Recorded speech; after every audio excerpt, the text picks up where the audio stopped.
Question 6 A1 and A2 त्यामध्ये A2 जो आहे हा असणार आहे वर्बल टू नॉन वर्बल, म्हणजे दिलेला पॅराग्राफ रीड करून पुढे जी डायग्राम दिलेली असेल, आकृती दिलेली असेल किंवा तुम्हाला सांगितले असेल की तुम्ही ड्रॉ करा, त्या पॅराग्राफमध्ये दिलेली माहिती व्यवस्थित वाचून त्यात दिलेल्या हेडिंगच्या पॉइंट लाईटची इन्फॉर्मेशन लिहायची.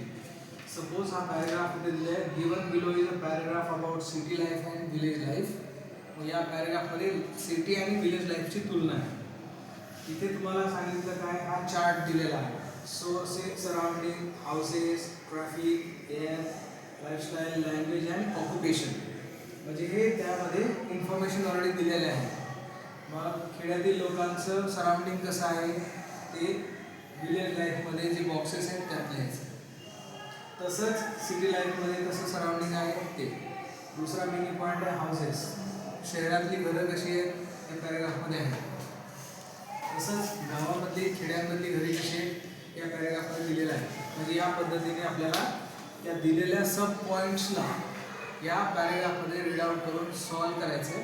म्हणजे ही इन्फॉर्मेशन इथे सेंटेन्स फॉर्ममध्ये किंवा वर्ड्स फॉर्ममध्ये लिहायची. याचा अर्थ आपण क्वेश्चन नंबर 6A2 जो आहे हा पॅराग्राफमध्ये रीड आउट करून दिलेली जी माहिती इथे हवी आहे इथून म्हणजेच पॅराग्राफमधून शोधून लिहू शकतो. आणि या माहितीसाठी तुम्हाला कंप्लीट 5 मार्क्स आहेत. आणि या 5 मार्क्ससाठी फक्त आपल्याला असेल रीडिंग इम्पॉर्टंट. रीड आउट करा आणि या रिकाम्या जागा भरा शॉर्टकट सांगा, म्हणजे या तुम्हाला 5 मार्कांना मिळवण्यासाठी अडचण येणार नाही. अशा पद्धतीने वर्बल टू नॉन वर्बल हा शिक्षण आपण करू शकतो.